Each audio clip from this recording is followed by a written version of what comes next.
जब आप त्रिकुटी पर पहुंचोगे तो वहां ये नीचे के मंत्र तो हो गए साफ, कंठ कमल तक सारे आपका हिसाब किताब हो गया। आपके साथ वो 2 मंत्र का जाप वो और साथ है। यहाँ कंठ कमल से लेकर त्रिकुटी तक जाने का बहुत लंबा रास्ता है। ये तो एक यहाँ तो मैप है, वहाँ ओरिजिनल चीज है। तो वहां जाने के बाद जब आप पहुंचोगे तो 2 मंत्र आपके पास होंगे, 3 मंत्र होंगे, उनकी कमाई आपके साथ होगी। ओम तो ब्रह्म का है, और दूसरा जो मंत्र सांकेतिक आपको दिया जाता है सतनाम में, वो अक्षर पुरुष का मंत्र है, सातसंग ब्रह्मांड के स्वामी का।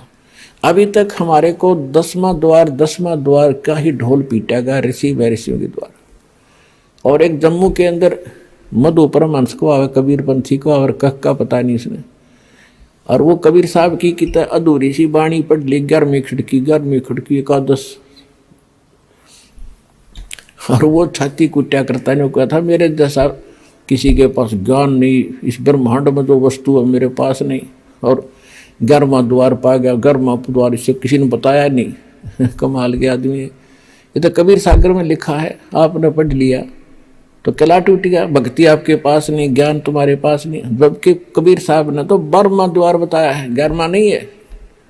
11वां देश अक्षर पुरुष के लोक में जाता है, इसने उसका भी ना पता, वो सुन रखी है 11वां द्वार एकादश खिड़की लगी। अब क्या है, जो ओम नाम के जाप का कमाई है वो वहां त्रिकुटी पर अकाउंट करवा दिया जाएगा। धर्मराज के दरबार में जाएंगे, परमात्मा आपके साथ होगा इस दास के रूप में, और उनसे कहेगा भाई इसका हिसाब करो। गीता अध्याय नंबर 18 के श्लोक नंबर 66 में आपका विधान है, क्योंकि वहां जैसे वकील बताते हैं जजों के सामने, जी ऐसा सा उस धारा में ऐसा लिखा है, ऐसा लिखा है, ये खरा उतरता है, तो जज उसको स्वीकार करता है। तो जाते ही अब जैसे कबीर साहब के एक शब्द है, कर ले गुरु वकील मुकदमा भारी है, भाई कर लो गुरु वकील मुकदमा भारी है। तो गुरु एक वकील का भी काम करेगा आपका। तो वहां जाकर के भगवान होंगे इस दास के रूप में, और वहां उनको कहेंगे जी आपके विधान में लिखा है, गीता अध्याय नंबर 18 के श्लोक नंबर 66 में, सर्वधर्मान परित्यज्य माम एकम शरणम व्रज अहम तवा सर्व पापे भयमोक्ष्यामि मा शुच। इसका अर्थ इन्होंने गलत कर रखा आज तक के अनुवादकर्ताओं ने। इन्होंने क्या कर दिया, श्री कृष्ण जी कह रहा है कि श्री कृष्ण मान रहे थी तो कि तू सब धर्मों की सब पूजाओं को छोड़कर एक मेरी शरण में आ जा, फिर मैं तुझे सब पापों से मुक्त कर दूंगा। गीता अध्याय नंबर 2 के श्लोक नंबर 7 में अर्जुन पहले ही कह रहा है कि मैं आपकी शरण हूं, आपका दास हूं, मेरी बुद्धि अब काम नहीं कर रही, मैं युद्ध करूं कि ना करूं, मुझे सीधा मार्ग बता दो, आप मेरे गुरु, मैं आपका शिष्य हूं। अर्जुन तो पहले उसकी शरण में था, ये सट्टे मारे तो के नकल तो थी नहीं। गीता अध्याय नंबर 18 के श्लोक नंबर 66 का जो अर्थ है, गीता ज्ञानदाता कहता है, अपने आत्माओं दास का उद्देश्य ये केवल राम कथा सुनाना नहीं है, आपको विद्वान बनाना है ताकि आप मार ना खा जाओ, भविष्य में फिर काम ना बिगड़ जाए। और बहुत आसान तरीके से आपको समझाया जा सकता है, 1 बार 2 बार 100 बार बताऊंगा, अपने आप हृदय में समा जाएगी आपके। इस झूठ को हमने लाखों बार सुन लिया तो वह सच्ची होगी, सत्य को भी सैकड़ों बार सुनोगे अपने आप, सत्य तो है ही सत्य, या तो ऐसा जगह बना देगी फिर कोई टच से मस नहीं कर सकता। गीता अध्याय नंबर 18 के श्लोक नंबर 62 में इसने कह दिया, अर्जुन तू सर्वभाव से उस परमेश्वर की शरण में जा, उसकी कृपा से तू परम शांति को, सनातन परम धाम को प्राप्त होगा। अपने विषय में 8वें अध्याय के 5 और 7 में कह दिया कि मेरी शरण में रहना है, तो मेरा 8वें अध्याय के 13वें श्लोक में मंत्र बता दिया, ओम नाम का जाप है, इसको कर, युद्ध भी कर, मेरी शरण में रहेगा तो जन्म मृत्यु तेरी भी होगी मेरी भी होगी।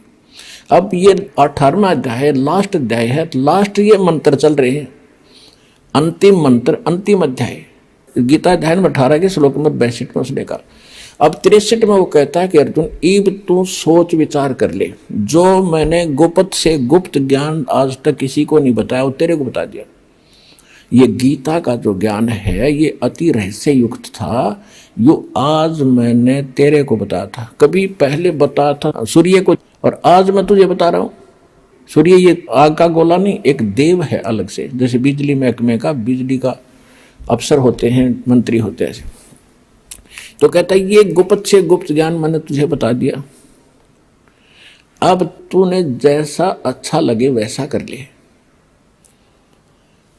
18वें अध्याय के 64वें श्लोक में कहा कि एक और गुप्त बता देता हूं कि जिसके विषय में 18वें अध्याय के 62वें श्लोक में मैंने कहा कि उसकी शरण में जा, वो मेरा भी पूज्य देव है, इष्ट देव है। ये तेरे हित में बता रहा। 18वें अध्याय के फिर 65वें श्लोक में कहता है कि अर्जुन, यदि तूने मेरी शरण में आना है तो मुझे नमस्कार कर, मेरा भक्त बन, चिंता ना कर, तो मुझे ही प्राप्त होगा। फिर 18वें अध्याय के 66वें श्लोक में फिर कहा है, यदि तूने उसकी शरण में जाना है तो सर्वधर्मान परित्यज माम। 18वें अध्याय के 66वें श्लोक में कहा है कि आपने 18वें अध्याय के 62वें में जिसके बारे में मैंने कहा श्लोक में, उसकी शरण में जाना है, सदा जन्म मृत्यु से रहित हो जाना है, कंप्लीट आपने पीस चाहिए, संपूर्ण शांति चाहता है, तो मेरे सतर की 18वें अध्याय के 66वें श्लोक में कहता है, सर्वधर्मान परित्यज माम, मेरे सतर की जो पूजाएं हैं, इसके सतर की कौन सी पूजाएं हैं? ये 500 यज्ञ करते हैं, ओम नाम का जाप आज आप श्वास से जो जाप करते, ये उसके सतर की, ब्रह्म के सतर की भक्ति पूजाएं हैं, ये मुझे छोड़ दे, मुझे दे दे। और एकम शरणम व्रज, एकम माने जिसके बराबर दूसरा नहीं है, वो सर्वशक्तिमान। गीता अध्याय नंबर 15 के श्लोक नंबर 17 में जिसके विषय में कहा है, उत्तम पुरुषत्व अन्य परमात्मा इति उदाहरते, यह लोक धर्म अविश्य विवर्ती अवैश्वर। अब यहाँ पुण्यात्माओं एक 15वें अध्याय के 18वें श्लोक में ये विचलित कर देते हैं कुछ भ्रमित नकली संत गुरु। वो कहते हैं कि गीता अध्याय नंबर 15 के श्लोक नंबर 18 के बारे में रामपाल नहीं बोलता, अब उसके बारे में बोलने का विषय जब आए तभी बोला जाता है। उसमें क्या बताया है, गीता अध्याय नंबर 15 के श्लोक नंबर 16 में इन्हें स्पष्ट कर दिया है कि सरपुरुष और अक्षर पुरुष ये दो पुरुष हैं, और ये इन दोनों के अंतर्गत जितने प्राणी हैं वो नाशवान हैं, और ये स्वयं भी नाशवान है, आत्मा किसी की मरती नहीं। उसने स्पष्ट कर दिया 15वें अध्याय के 70वें श्लोक में कि वो पुरुषोत्तम तो कोई और है, उत्तम पुरुष कहो चाहे पुरुषोत्तम कहो। अब 15वें अध्याय के 18वें श्लोक में ये कहा है कि लोक वेद के आधार से, लोक वेद माने दंत कथा सुनी सुनाई, जैसे लोक वेद हम सुना करते, राम कृष्ण ब्रह्मा विष्णु महेश के कोई माता पिता नहीं, अजरो अमर है, सर्वेश्वर है, सारे ब्रह्मांडों के रचने वाले हैं, फलानी पूजा कर लो, श्राद्ध निकाल लो, भूत पूजा कर लो। तो ये था लोक वेद दंत कथा जो शास्त्र प्रमाणित नहीं था। तो इसी ऐसे ज्ञान को लोक वेद कहते हैं। कबीर साहब हमें उदाहरण देते हैं कि पीछे लग गया जाऊं था मैं लोक वेद के साथ, रास्ते में सतगुरु मिल गए, दीपक दे दिया हाथ। तो लोक वेद माने दंत कथा के आधार से जो साधना करते हुए हम भटक रहे थे, उसमें कोई सतगुरु मिल गया, उसने सत साधना रूपी और सही नाम ज्ञान रूपी एक दीपक दे दिया, टॉर्च दे दी। उसकी रोशनी में हम गड्ढों में, झाड़ जंखाड़ों में नहीं गिरेंगे, सीधा रास्ता पकड़ कर निकल जाएंगे। तो जैसे दास पहले श्री कृष्ण का पुजारी था, श्याम जी का पुजारी था, हनुमान जी का पुजारी था, तो वो था लोक वेद के आधार से। फिर सतगुरु ने दीपक दिया, पूज्य गुरुदेव मिले राम देवानंद जी, तो उसके आधार से दास सीधा चला। तो यहाँ परमात्मा हमें बता रहे हैं कि पीछे लग गया जाऊं था मैं लोक वेद के साथ, और इस भक्ति रूपी सफर में सतगुरु मिल गए, दीपक दे दिया हाथ। तो यहाँ गीता अध्याय नंबर 15 के श्लोक नंबर 18 में गीता ज्ञानदाता कहता है कि मैं लोक वेद के आधार से पुरुषोत्तम प्रसिद्ध हूं, क्योंकि जितने मेरे अंतर्गत प्राणी आवे हैं, इंक्लूडिंग ब्रह्मा विष्णु महेश, इनसे मैं उत्तम हूं, इनसे ताकतवर हूं, इसलिए मैं पुरुषोत्तम नाम से प्रसिद्ध हो गया लोक वेद के आधार से, दंत कथा से। लेकिन उत्तम पुरुषत्व अन्य परमात्मा इति उदाहरत है, यह लोक धर्म अविषय विवर्ती अवैश्वर है। गीता अध्याय नंबर 15 के श्लोक नंबर 17 में स्पष्ट कर रखे हो, तो वो कोई और है। और गीता ज्ञानदाता खुद कहता उसकी शरण में जाओ, उसकी कृपा से तो परम शांति को, सनातन परम धाम को प्राप्त हो। अब गीता अध्याय नंबर 18 के श्लोक नंबर 66 का जो अर्थ है कि सर्वधर्मान परित्यज्य, मेरे सतर की सब पूजाएं छोड़ दे, मुझे दे दे, तो हम वहां ओम नाम के जाप की कमाई उसको दे देंगे। त्रिकुटी पर इसके लेखाकार धर्मराज के दरबार में जमा करा देंगे, ये वहां से आपको बरी कर देगा। अब आगे लेके चलेंगे परमात्मा आपको। अब 10वां द्वार तो इस एक पिंड और ब्रह्मांड के अंदर रह जाता है, शरीर उसी का एक प्रारूप है। इससे आगे निकलेगा फिर सूक्ष्म रूप से, फिर जाएगा 11वें द्वार पे। 10वां द्वार जाके ब्रह्मरंध्र खुल जाने के बाद 10वां द्वार फिर एक हो जाता। जैसे एक तो द्वार का इधर का हिस्सा, एक सामने का, तो इसलिए इसको भौर गुफा भी बताते हैं, हर एक उसमें भौर गुफा होती है।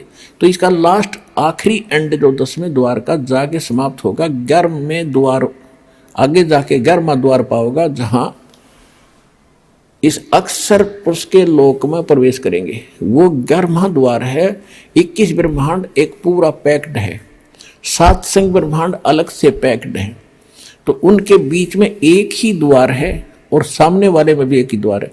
वो द्वार ऐसे घूम कर जाता है और उसमें जाके खुलता है।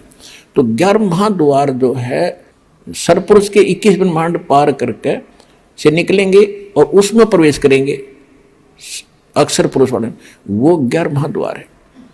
फिर अक्षर पुरुष के लोकों को पार करते हुए 7 संग ब्रह्मांडों को हम पार करके आगे जाएंगे। वहां जो तत्व मंत्र है सांकेतिक सतनाम के अंदर 2 अक्षर में जो एक मंत्र है ओम से दूसरा, इसकी कमाई हम वहां देंगे और उसके 7 संग ब्रह्मांडों को पार करने का वो टैक्स है, उसका किराया है।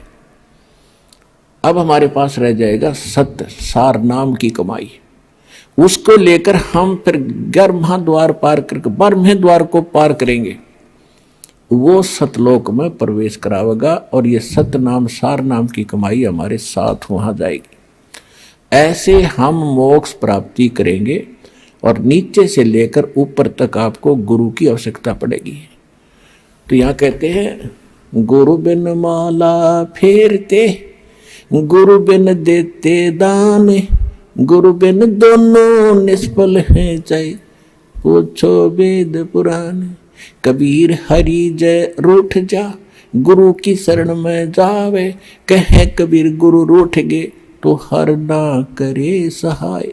अब रामानंद जी का प्रकरण अभी बहुत शेष रह गया है, फिर आगे बताएंगे, क्योंकि इन महापुरुषों को आधार बनाकर आपको यथार्थ ज्ञान से परिचित कराया जाता है।